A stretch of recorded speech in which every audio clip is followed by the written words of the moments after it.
Bontis, merci de nous rejoindre pour un petit entretien. Avec plaisir. En tant que membre du jury de cette 9e édition du Festival européen du film fantastique de Strasbourg, on est au terme du moins des journées de projection. Il reste 2 jours de festival. Du coup, tu es maintenant un juré averti, tu as vu. Et alors, je vais te poser des questions à la fois, non pas sur la sélection, bien entendu, mais sur ton univers et comment il rejoint finalement celui du festival.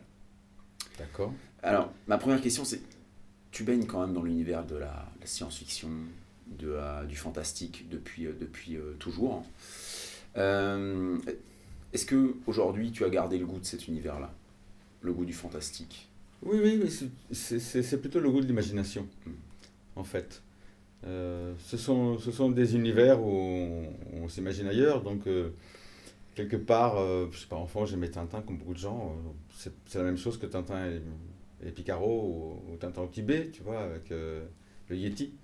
C'est la même chose, ça part du même endroit, c'est-à-dire c'est trouver une métaphore pour parler de la réalité de façon pas réaliste. Tu vois, je trouve que c'est pour aborder la métaphore, c'est toujours pour aborder la réalité, la métaphore est toujours mieux en fait. C'est pour ça que les mythologies sont toujours des paraboles, des métaphores, etc. Tu vois. Et on retrouve ça dans beaucoup de films effectivement qui ont été projetés cette semaine, qui essaient de parler d'un contexte social ou politique en utilisant effectivement la métaphore du fantastique. Oui, sauf que oui, absolument. Pour pas parler de ce qu'on a vu, Oui. je cite Sans souvent un citer. autre genre qui est le western. Mhm. Et un des westerns les plus connus, c'est Rio Bravo, qui est célébré comme un très grand western. Alors que dans le fond, il respecte assez peu les critères clichés du western. Il n'y a pas de duel, je crois qu'il n'y a pas d'attaque de banque, enfin c'est très peu. Et en réalité, en se servant de ce genre, c'est un film qui parle d'un homme qui s'autodétruit par l'alcool, Mm. qui se suicide comme nombreux de nos concitoyens de façon admise par la religion, n'est-ce pas? C'est un suicide lent. Et d'un autre homme, John Wayne, qui essaye de sauver son ami. Et c'est un film qui parle de l'amitié, d'amitié très très très profonde entre deux hommes et ce qu'est réellement l'amitié, c'est-à-dire faire quelque chose pour l'autre au moment où il est dans son pire moment. Dans ton pire moment, je suis là. C'est ça, être un ami. Et voilà. Donc là, le genre sert de véhicule à quelque chose de profond et d'humain. Mais j'ai quand même remarqué aussi que parfois, euh, on va dans le cinéma de genre et pour se donner un petit vernis, qu'on n'est pas juste un film de genre, on va utiliser des questions sociales, ou de société, etc., ou familiales, mais d'une façon un peu opportuniste aussi. Donc, rien n'est parfait. Bien sûr. Tu vois, parce que parfois, oui, je vais faire mon film de genre, mais pour pas être que de genre, alors oui, je vais mettre un contenu social ou politique. Parfois, c'est d'opportunisme, et parfois, non. Ça tout dépend, en fait, c'est l'équilibre entre forme et fond. Tout à fait. En tant que comédien, parce que bien entendu tu travailles beaucoup en tant que comédien, est-ce que tu te verrais t'éloigner de ces univers-là, du fantastique, du genre, pour aller dans des choses qui sont plus classiques, plus propres au cinéma français habituel? J'ai pas fait beaucoup de films fantastiques, en fait. Au théâtre, j'ai joué beaucoup Shakespeare, j'ai joué Molière, j'ai joué Eschyle, Euripide, Mm. des auteurs contemporains, Bertolt Brecht, Brian Friel, des pièces qui sont... Bon, les tragédies grecques ont quelque chose de fantastique parce qu'il y a toujours il y a les divinités qui interviennent, mais ce sont des tragédies grecques, tu vois, c'est des histoires de famille. Pas, tuer sa fille, tuer son mari, tuer son père, tuer sa mère, être dévoré par les démons parce que... par les Ériniers parce on a commis un crime de sang, enfin un crime de matricide. Bon, Shakespeare, c'est toujours un peu fantastique, mais ça procède toujours de la même chose. C'est parce que de grands auteurs, c'est fantastique pour arriver à l'humain, Bien au sûr, vrai. bien sûr. Tu vas au vrai, tu vois. Donc peu importe le genre, si on me propose de jouer Rio Bravo, Oui, eh ben, je ne serai pas en train de m'éloigner de quelque chose qui est vrai. Donc voilà, c'est ça dont je ne voudrais pas m'éloigner. Bon, j'ai eu la chance, je revendique tous les films dans lesquels j'ai été, bon, parce que disons que j'ai fait des films enfants, mm, et puis je suis revenu au cinéma assez récemment, depuis 2011. mm. Et j'ai revendiqué tous. Alors, dans mon premier film, Tao, que j'ai fait avec ce réalisateur mexicain, Daniel Castillo Simbrón, qui n'est pas sorti en France, c'est un homme qui se perd dans le désert quasi volontairement et qui rencontre un fantôme, qui est le fantôme de son épouse qui s'est suicidée, on le saura plus tard. Et il comprend que c'est un fantôme et il tombe amoureux du fantôme. Il dit, tant pis, j'accepte que tu es un fantôme et je vais te sortir du désert, on va vivre ensemble et c'est ce qui se passe. C'est lointainement inspiré de Solaris. Un roman de science-fiction polonais. J'ai fait un deuxième film avec ce réalisateur qui s'appelle Les Ténèbres, qui lui est dans les festivals en ce moment, The Darkness. Et lui, il est plus proche de l'univers fantastique parce que voilà, il y a une bête à l'extérieur qui peut dévorer cette famille qui est seule dans une cabane isolée du monde, si monde il y a. Mais dans le fond, c'est un film qui traite de l'émancipation d'un jeune et d'un père surprotecteur qui est à la fois le grand protecteur et l'ogre. Tu vois, ses parents un peu dévorateurs en fait. Ouais. La danse de la réalité, pour moi, c'est pas un film fantastique. C'est une autobiographie Oui. poétique. Poésie sans fin, qui est la suite que j'ai fait. Bon, c'est deux films avec mon père, Alexandre Jodorowsky. Qui sort en salle très bientôt. Ce ne sont pas des films de genre, ce sont des films de Jodorowsky. C'est ça, qui est un genre en soi. Donc voilà, mais j'ai tourné récemment un film qui est en post-production, c'est mon premier rôle, c'est le premier rôle masculin dans ce film, pour la première fois dans un film français. C'est un film qui s'appelle L'amour qu'il nous faut, de Nathalie Marchak. Et ça, c'est pas du tout un film fantastique. C'est un excellent scénario. Avec le rôle principal est tenu par Alexandra Lamy, donc on peut pas plus français et pas moins fantastique. Mais c'est pas une comédie, elle est très très bien. C'est un scénario sérieux qui m'a beaucoup plu. Et ce qui m'a motivé, c'est que Nathalie avait vraiment son film en tête et puis elle m'a dit ce dont elle voulait parler. Et son scénario, sa réalisation, sa conception complète du film est au service d'un thème, de quelque chose dont elle veut parler, qu'elle veut transmettre. Donc j'espère que par la qualité de sa réalisation, les interprètes par ce qu'on aura apporté, par le scénario, etc., quand on sortira de ce film, on aura baigné dans des émotions, dans une histoire, dans une aventure, mais on sortira aussi avec un sujet à mâchouiller, à penser, tu vois. Donc c'est surtout ça, voilà. Donc, mais j'ai passé récemment un casting pour un film d'action américain qui sera probablement bon. L'histoire est très très bien. On verra ce que ça donne si je le fais ou pas, mais c'est parce que l'histoire me plaît. Je me dis ça vaut le coup de raconter cette histoire. Bien sûr. On se limite pas, tu sais, quand tu commences à te limiter, à te dire la vie nous limite suffisamment. Et en France, on a tellement tendance à mettre les gens dans des cases. Voilà. Donc les cinéastes t'approchent avec un propos et finalement le genre, qu'il s'agisse de science-fiction ou d'un huis clos dans une chambre d'hôtel, c'est accessoire, c'est le propos qui l'emporte. C'est le propos, c'est le personnage, c'est la possibilité d'avoir suffisamment d'espace pour avoir un personnage qui se développe. Parce que je pense quand même que ce qui est intéressant dans un film toujours, c'est le processus. Enfin, pour moi en tant qu'acteur, c'est d'avoir la place d'un processus de transformation, quel qu'il soit, positif, négatif, dans sa verticalité ou horizontalement. Tu vois, mais parce que je ne trouve pas ça très intéressant de voir quelqu'un qui est d'une façon et termine de la même. C'est intéressant pour personne. Toutes les histoires, toutes les belles histoires sont des processus de transformation. Ce qui t'arrive te change, te transforme. Dans des films très commerciaux, dans les blockbusters américains, comme dans des films d'auteur. Voilà. Ou alors, à l'inverse, quelqu'un qui est dans le refus total d'être touché par ce qui se passe autour de lui, qui s'accroche totalement à l'idée qu'il se fait de lui-même. Mais c'est déjà un processus qui est en rapport avec ça.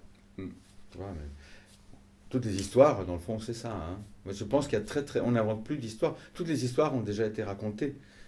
Mais ce qui est magnifique, c'est que comment elles sont racontées à nouveau d'une autre façon. Les façons de raconter une histoire sont infinies. C'est pour ça qu'un petit enfant, tu lui racontes une histoire et le lendemain, au moment de dormir, le lendemain, il te demande la même histoire. Et tu la racontes. Et il va te reprendre sur des détails parce que tu as changé quelque chose, mais c'est tout le jeu de comment je te raconte la même chose, mais différemment. Après, pour un acteur, dans sa, j'aime pas dire carrière, mais dans son parcours, à travers différents projets, lui-même est transformé par les projets. pour moi, une aventure au cinéma, en tant qu'acteur, c'est toujours l'espoir, le désir de ne pas être le même acteur à la fin du tournage. C'est-à-dire que ce tournage m'est enrichi, mais transformé, quelque part. Et alors, c'est très intéressant de discuter de cette conception du métier d'acteur avec toi. Hier soir, Ali Abbasi, le réalisateur de Shelley, qui est en compétition, on va pas parler du film, mais d'une chose qu'il a dit après le film, lors du question-réponse avec le public, il a dit qu'en un sens, il se refusait à diriger les comédiens. Il se contentait de réaliser le casting le plus juste possible par rapport à sa conception du personnage, et qu'ensuite, il était comme un arbitre, un entraîneur de football, à simplement, concrètement, donner un grand axe qui donnera un grand axe à ses joueurs en disant courez dans ce sens-là, et finalement il laisse le comédien travailler. Est-ce que tu aimes ce genre de rapport avec un réalisateur, ou est-ce que tu aimes les cinéastes très interventionnistes? Non, moi j'ai pas de. C'est pareil, là où j'en suis, si tu veux, à chaque fois que je travaille sur un projet, j'essaie de l'enrichir de mon expérience, sans l'envahir de mon expérience. C'est-à-dire d'arriver en même temps riche et vierge, en ayant préparé suffisamment pour être totalement disponible et spontané. C'est toujours un équilibre au cinéma, enfin, pour moi, et là où j'en suis pour l'instant, de ma courte expérience. Si tu te donnes trop, c'est pas. Si tu te dis, bon, il ne faut rien donner, ça ne marche pas. Il y a un endroit, c'est presque tu dois dresser le banquet homérique, c'est-à-dire que tu mets la table, il y a quelque chose sur la table, et puis la caméra, le réalisateur, le prend. C'est un jeu assez subtil, tu vois. Mais tu peux pas... tu prends une coupe. Si elle est à ras-bord pleine de vin, bon, voilà. Donc l'acteur, en fait, il doit... S'il offre une coupe vide, c'est juste un bout de verre. Donc moi, je pense que le travail de l'acteur, c'est remplir le verre de vin, tourner, jeter le vin, et avoir la coupe vide, mais avec le parfum du vin. Pour que le spectateur, l'histoire, le réalisateur, la remplissent. Après... malgré qu'on met toujours les acteurs en avant, il y a le système des vedettes, ce que tu veux, tu vois, les acteurs qui veulent qu'on les voit comme ci ou comme ça, là je veux pas que tu l'interviewes, je veux pas qu'avoir la lumière au-dessus, blablabla. J'ai vraiment conscience que au cinéma, pas au théâtre, mais au cinéma, le travail de l'acteur, c'est-à-dire le jeu de l'acteur, ce que le public reçoit, c'est une œuvre collective. Le cinéma, c'est très technique. Donc, la même scène, jouée de la même façon, talentueuse ou pas, filmée en contre-plongée, du dessus, de face, de côté, en travelling, ne donne pas la même chose. Au montage, la séquence qui vient avant, la séquence qui vient après, ça c'est très connu ce principe, change le ressenti du jeu de l'acteur. La musique qui accompagne, ou parfois, tu sais, quand on est en post-production d'un film, par exemple, je viens de bouger, tu vois, ce fauteuil fait grince un tout petit peu. On ne s'aperçoit pas tellement de ces sons-là. Mais à la post-production, il y a quelqu'un qui est chargé de veiller à tous ces petits sons.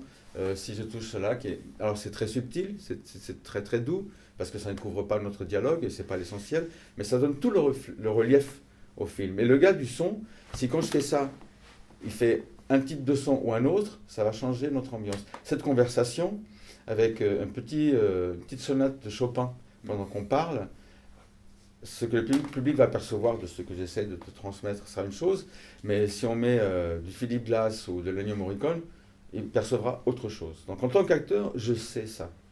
Donc il faut, je pense qu'un acteur doit apporter ce qu'il a apporté, offrir ce qu'il peut offrir, se préparer et être spontané, donner et se laisser voler, et en même temps avoir conscience du travail du directeur de la photographie, du cadreur.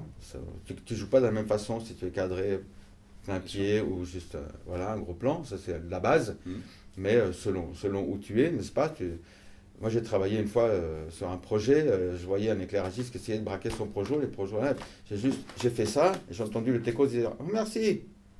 parce que j'ai pris en compte son métier. Oui. Donc il faut avoir l'humilité suffisante pour savoir que... Bon, après, dans le rapport avec le réalisateur, je pense que chaque projet est différent. J'essaie de ne pas me dire c'est comme ça qu'il faut faire les choses. Je veux un metteur en scène qui me dirige ou je veux un metteur en scène qui ne me dirige pas. Mais je pense qu'effectivement que le casting, énormément au théâtre, hein, mais au cinéma aussi, c'est 50% du boulot avec les acteurs. Choisir la personne appropriée pour le rôle. Voilà. Parfois à contre-emploi. Hein. Coluche dans le Charpentin, c'était magnifique. Pour donner un exemple comme ça, très, très, très référencé.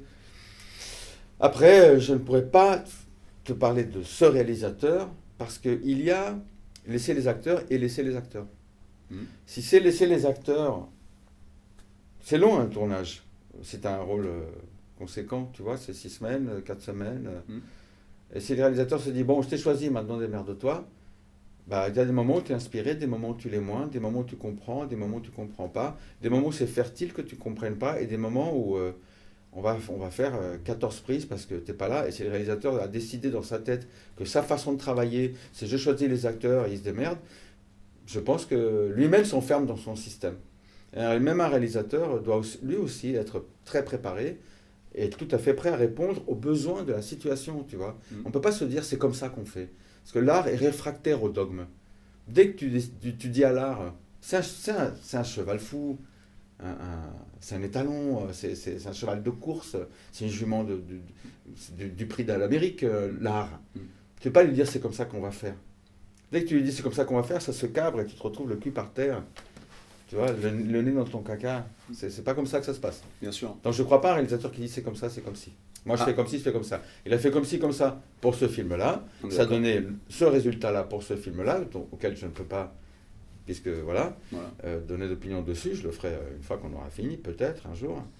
Mais voilà. Mais si dans le film prochain, il se retrouve avec quelqu'un qui a besoin qu'on lui parle, il va laisser couler son film parce que lui s'est dit c'est comme ça que je fais. On a l'habitude dans notre vie de nous identifier à notre personnalité, à une coiffure, à notre façon d'être. Ça, c'est plus général. On reste dans une espèce de territoire, une identification à soi-même. On se dit, moi, je fonctionne comme ça. Bah oui, bah voilà. Bah alors tu te prives d'une grande part de la beauté de l'existence qui est inconnue. Il faut aussi considérer que, et tu t'en es rendu compte en voyant les films ici, on projette beaucoup d'œuvres de première œuvre de cinéaste, de premier long métrage. Et finalement, le cinéma, j'ai l'impression que c'est une construction permanente. On apprend en faisant un film après l'autre. Tu as raison. Et du coup, il doit y avoir forcément un fossé entre des comédiens très expérimentés qui ont connu plusieurs approches de cinéastes et des jeunes cinéastes qui arrivent comme ça avec peut-être un peu de pédanterie en disant ben moi voilà je choisis, je ne dirige pas. Je ne dirais pas pédanterie parce que ça implique un tel effort réaliser un film que quand le réalisateur arrive au tournage, il a passé tellement d'épreuves, tellement de difficultés, c'est héroïque, tu vois, et il arrive au tournage, qui est un moment mais tellement difficile pour un réalisateur parce qu'il doit faire face à tous les problèmes prévus et imprévus. Chaque jour, il doit répondre. Il y a une équipe de 100 personnes autour de lui, ou 50, allez, même 15, où chacun vient lui poser une question, lui dire « Ah, ça marche pas, ça marche si. Ah, finalement, les fleurs, elles sont roses, elles sont pas violettes comme tu voulais. Quoi? Mais le violet, c'est la couleur qui correspond. » Voilà. Donc, c'est un boulot passionnant. Il a besoin d'un certain niveau d'ego parce que tu dois assumer ce rôle. C'est comme dans Henri IV de Shakespeare, le prince Hal, qui n'est qu'un fêtard, pas du tout prêt à être roi. Tout à coup, son père meurt, il est couronné, il est très jeune, et il devient roi. La fonction le fait.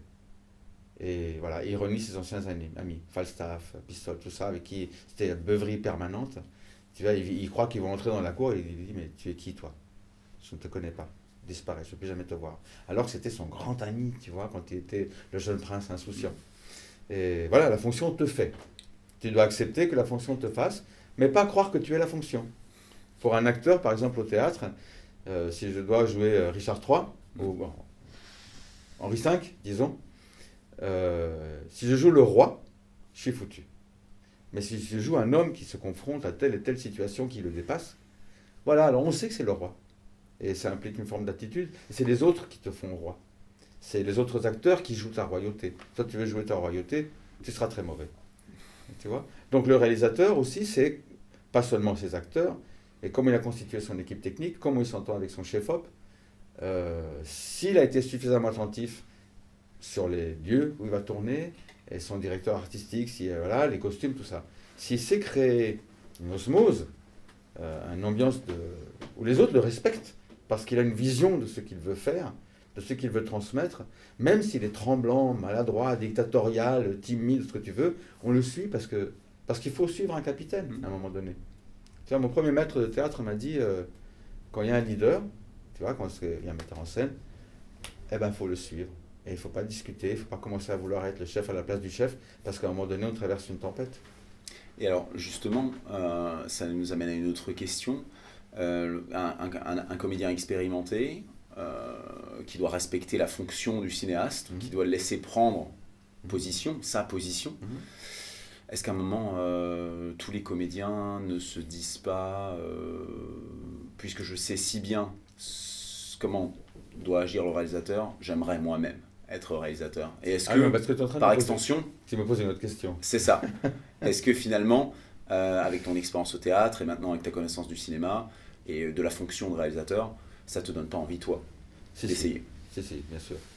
Bien sûr. Parce que je me rends compte que j'ai pas mal de visions, d'opinions. Quand je regarde un film, je proteste parce que le montage, ça va pas, le montage, c'est pas possible. Ah mais non, ça, ils ont pas. Mais non, le cadre, il est pas bien construit. Enfin, tu vois. Mais j'ai été, pendant un moment, j'étais un acteur très pénible au théâtre parce que dans ma formation, j'ai toujours travaillé la troupe, l'équipe, le groupe. Et puis à un moment donné, j'étais au Théâtre du Soleil avec Ariel Mouchkine. Et à chaque fois qu'on commençait un spectacle, il n'y avait pas de distribution de rôles. On répétait au fur et à mesure, tout le monde essayait tous les rôles. Et à un moment donné, il y avait une sorte d'évidence de qui allait jouer le rôle, puis il était distribué, puis on avançait. Mais ça pouvait prendre 3-4 mois, tu vois. On était 2-3 sur le même rôle. Ce qui fait qu'à la fin, le personnage, celui qui le jouait, c'est celui qui était capable de catalyser l'ensemble des apports. Bon. Mais c'était formidable parce que même une fois que quelqu'un était distribué, s'il y avait une scène qu'il n'arrivait pas à trouver, quelqu'un peut dire est-ce que je peux proposer quelque chose? Donc on y allait, on se grimait dans le rôle qu'on n'allait pas faire, tu vois, et on était d'autant plus libre qu'on savait qu'on c'était pas pour faire le rôle, et on proposait quelque chose.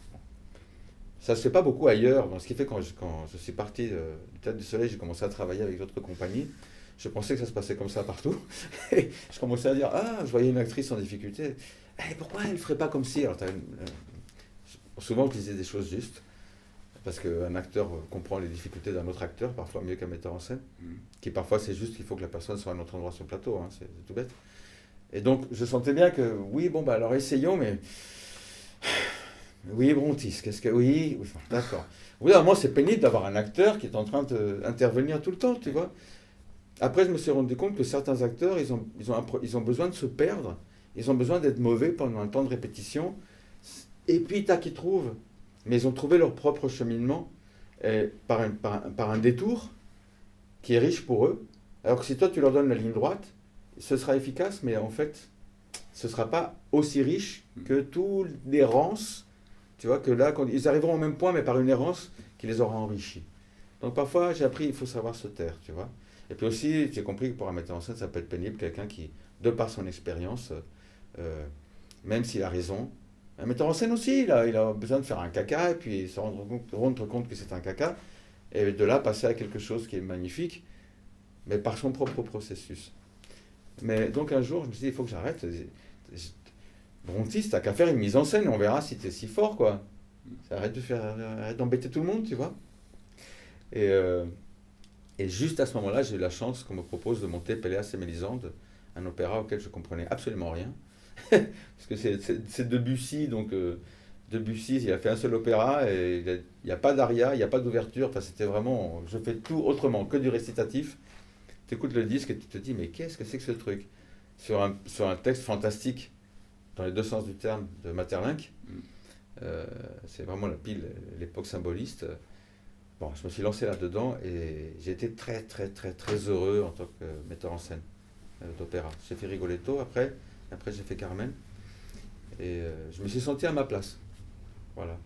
Donc je pense qu'il y a un peu ce processus avec le cinéma. Mais en même temps, je suis très heureux pour l'instant de servir d'autres histoires. Parce que le cinéma aussi... bon, autant au théâtre, mais au théâtre, il y a les auteurs classiques. Au cinéma, si j'étais auteur d'un film, il faudrait quand même que... ça implique tellement d'efforts, tellement d'implications de tout le monde, tellement d'argent, tellement de risques, tellement de temps, qu'il faut d'abord sentir que tu as quelque chose à dire, que tu veux exprimer quelque chose, tu vois, d'une façon qui n'a peut-être pas encore été dite. Et quelque chose qui va t'occuper pendant 3 ans. Et qui va te toucher, qui est en même temps suffisamment intime pour que ce soit universel. Et suffisamment universel pour qu'en retour, tu vives à travers ce processus créatif une recréation aussi intime. Tu vois? Donc, ouais, l'envie, elle est là. L'envie est là. L'envie, elle est là, mais je pense que toute personne qui aime jouer, qui aime le cinéma et qui a de l'affection pour le métier des autres artisans du cinéma que toi-même, à un moment donné se dit, ouais, allons-y, tu vois. Et bon, comme il se trouve qu'à l'opéra, les équipes, autant les chefs, les instrumentistes, les interprètes, parce que c'est comme ça qu'on ne dit pas chanteur, à chaque fois, ils m'ont exprimé leur plaisir d'avoir travaillé avec moi, parce que je pense que je trouve très important de créer une dynamique dans une équipe où chacun est impliqué, chacun est heureux de ce qu'il est payé, de ce qu'il a à faire, que tu arrives avec quelque chose d'extrêmement conçu, mais en même temps, comme c'est très conçu, c'est très ouvert aux apports des autres à l'intérieur de ce que tu as conçu. Donc chacun est créatif, tu vois. Je pense que la question, c'est d'éveiller la créativité de chacun. Donc, comme pour le réalisateur dont tu me parlais, c'est choisir la bonne personne, mais aussi la placer à l'endroit où elle va être créative. C'est pas seulement choisir la bonne personne. C'est aussi créer les conditions que cette personne soit comme quelque chose en germe et que le personnage, le film, pousse avec elle. Mais en même temps, et je me risque à une dernière question, cette envie, quelque part, d'aller au-delà de ce à quoi on voudrait être cantonné, comédien, c'est peut-être aussi simplement lié à l'éveil artistique, peut-être que tu as pu avoir avec l'artiste pluriel qu'est ton père. Il s'est jamais attaché à une seule chose. Oui, oui, c'est vrai. C'est vrai que je ne me conçois pas seulement comme acteur. Mais qu'est-ce que tu fais dans la vie? C'est quoi ton métier? Principalement acteur. Ou pour l'instant, acteur. Quand je joue, je suis acteur. Mais je suis en train d'écrire un deuxième livre. J'ai publié un livre qui n'a absolument rien à voir en espagnol sur Kindle, enfin en numérique sur Amazon, qui parle de marketing, de l'argent, un conseil sur l'argent, le marketing, la vente, l'entreprise et l'économie politique. Voilà, maintenant je vais commencer à chercher, parce que je l'ai traduit en français maintenant, donc je voudrais un éditeur papier en France pour le faire. C'est un livre de sarcasme que j'écris à moitié sous pseudonyme, c'est-à-dire je mets Bronti Jodorowsky dans le rôle de Amerclumet, argent global, l'argent de notre temps, 301 conseils, etc. Parce que comme je suis acteur, c'est la démarche que j'ai entreprise, je voulais parler de ce qui se passe avec l'avidité généralisée, la manipulation par la publicité, le marketing, etc., que nous subissons en permanence. Et donc je me suis mis dans la peau d'un capitaliste délirant, d'un fervent sacerdote du marché libre, sans concurrence, le libéralisme total. C'est un livre de sarcasme assez affreux. Mais j'en ai vendu pas mal en numérique, en espagnol. D'accord. Et j'ai quelques retours des gens qui me disent que c'est assez affreux, mais juste. Et là, j'ai créé un petit recueil de micro-fiction qui s'appelle Contes de sagesse et autres bêtises. Fiction pour ceux qui manquent de temps. C'est des petites histoires de 4 ou 5 lignes qu'on peut lire dans le métro, etc. D'accord. Donc voilà. Alors oui, ça vient de mon père, mais en même temps non, parce que c'est vraiment... C'est quoi en France, hein, quand j'ai commencé à faire un peu de mise en scène, on m'a dit alors tu ne veux plus être acteur. M'a dit une journaliste. J'ai dit non, mais ça c'est une chose qu'en Angleterre ça n'existe pas.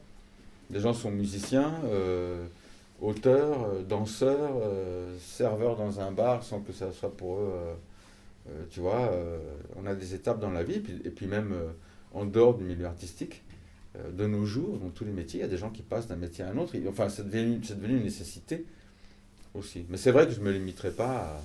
Voilà. Je suis en train d'écrire de la poésie aussi.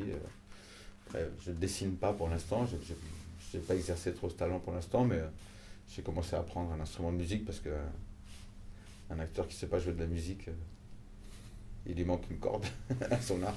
Bref, tu vois. Donc, mais on est tous, nous sommes tous le fils de quelqu'un. Il se trouve que voilà, mon père est quelqu'un qui aujourd'hui est reconnu, mais il a 88 ans pratiquement. Et il a commencé à être reconnu passé les 60 ans. Avant, c'était la galère. C'était dur, tu vois. Il était culte, c'est-à-dire, bon, voilà. Hein. On a quand même quitté le Mexique enfant. Enfin, une des fois où on a quitté Mexico, c'est parce que mon père était menacé de mort. Et c'est moi qui l'ai entendu parce que c'était par la fenêtre de ma chambre. Donc, c'est pas toujours une vie facile. Donc, quand tu es enfant, tu n'es pas forcément motivé à être artiste. Si tu vois que que voilà, nourrir sa famille, c'est pas facile, que tu n'es pas toujours reçu les bras ouverts par la critique et le public. Donc voilà, et en plus, si j'ai vu beaucoup de choses, si j'étais au contact d'eux, j'ai jamais été poussé par mes parents pour être artiste. D'ailleurs, je suis aussi le fils, j'ai aussi une mère, et qui était, quand j'étais enfant, elle était comédienne. Elle a été travailler avec Jerzy Grotowski dans les années 67, 68, en Pologne, au Théâtre Laboratoire, qui est un truc super extrême. Et mon premier maître, je ne le savais pas, mon premier maître de théâtre était un acteur de cette compagnie, plus tard, quand j'ai décidé d'être acteur, tu vois. Donc la vie se retrouve. Mais c'est une question de voir le monde et de te dire pourquoi est-ce que je vais me limiter à une seule chose. Tu vois? Pourquoi? On commence par aimer le sein de sa mère, après on se rend compte que sa mère c'est aussi une personne en entier, puis on aime ses parents, puis on aime sa famille, puis on aime ses amis, puis on aime sa ville, son quartier, son école, son professeur, on tombe amoureux, amoureuse. Il se trouve parfois qu'on est amoureux plusieurs fois dans sa vie, et puis tout à coup on a un sentiment mitigé, mais des sentiments vis-à-vis de son pays, de la société, du monde. Beaucoup de gens maintenant, dont moi, aiment la planète et se disent qu'est-ce qu'on est en train de faire. Donc si notre cœur peut s'ouvrir, si notre esprit peut apprendre plusieurs langues et s'intéresser à diverses choses, pourquoi est-ce qu'un artiste ne pourrait pas épeindre et faire de la musique et être acteur et mettre en scène? Tu vois, pour moi, c'est le véhicule que j'ai choisi à un moment donné qui me permettrait d'aller vers le monde, de connaître le monde et me connaître, de me découvrir et de découvrir le monde. Voilà. Mais pour certains Japonais, c'est faire du thé.